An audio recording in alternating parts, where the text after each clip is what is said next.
Inflation is supposed to be an accident, a side effect, a mistake made by well-meaning people who lost control. That is the story we are told. Prices went up because of a war, or a virus, or greedy companies, or supply chains. Something external, something temporary. But here is the uncomfortable truth. Inflation is not a surprise. It is not a glitch. And it is not an accident. It is built into the system. And once you see how, it becomes very hard to unsee. Right now, prices are higher almost everywhere: food, rent, energy, education. Central banks say they are fighting inflation, yet the same policies that created it are still running in the background. Governments borrow more. Debt grows. Money supply expands. And life quietly gets more expensive. This matters because inflation does not hit everyone equally. Some people feel richer. Others feel poorer. Most feel confused. And almost no one feels informed. So let's slow this down and strip it to the core. Inflation simply means this. More money is chasing the same amount of stuff. When that happens, each unit of money buys less. That sounds simple, almost boring. But the question that matters is not what inflation is. It is why it keeps happening. To understand that, you have to understand how new money is created. In the modern economy, most money is not printed. It is typed into existence when banks issue loans. A mortgage, a car loan, a business loan. The moment a loan is approved, new money appears. Not from savings. Not from taxes. From credit. This is not a theory. This is how the system works. Every new loan expands the money supply. And every loan comes with interest attached. Now pause here, because this is where the math starts to matter. When $100 is created as a loan, more than $100 must be paid back. The extra money, the interest, does not already exist. It must come from somewhere else, usually from more borrowing. This means the system needs constant expansion just to stay stable. New loans are not optional. They are required. And here is where inflation enters quietly. As more money enters the system year after year, it slowly erodes the value of existing money. Not overnight. Not dramatically. Gradually. Just enough that people adapt. Just enough that it feels normal. Now add governments into the picture. Governments do not fund themselves primarily through taxes. They borrow. On a massive scale. Trillions of dollars. Over decades. And who buys that debt? Banks. Funds. Pension systems. And very often, central banks themselves.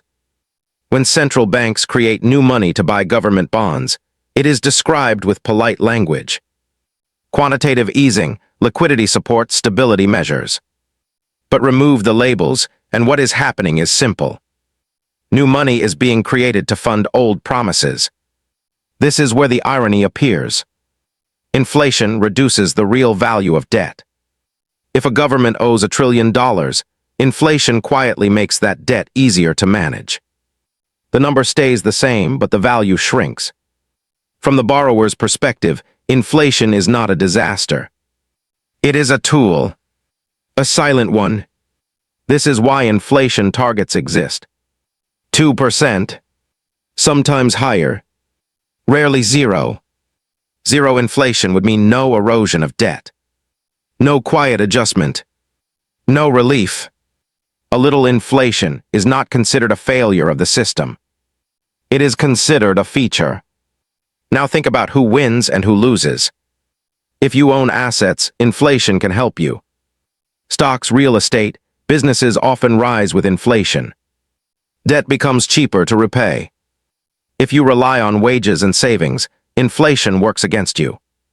Salaries adjust slowly. Cash loses value quietly. Saving feels responsible, but over time it becomes a losing strategy. This is not accidental. It is structural. The system rewards those closest to money creation and asset ownership. It penalizes those who earn, save, and wait. And here is the part that is rarely said out loud. Inflation allows governments and financial systems to promise more today and pay less tomorrow, in real terms. It avoids hard decisions. It delays consequences. It spreads the cost across millions of people who never agreed to it. No vote required. When prices rise, officials can point to events, wars, pandemics, shocks. And those things matter. They are real, but they are not the foundation.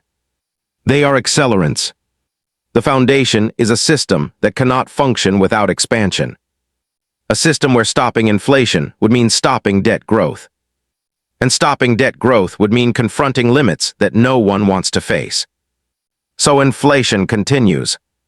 Managed, framed, explained away. Not because leaders are evil, but because the alternative feels worse in the short term. Now zoom out. If inflation is persistent, trust erodes. People stop believing prices reflect reality. Savings feel pointless. Planning becomes harder. Politics becomes louder. Extremes become attractive. History shows this pattern again and again. Inflation starts quietly. Then it reshapes behavior. Then it reshapes power.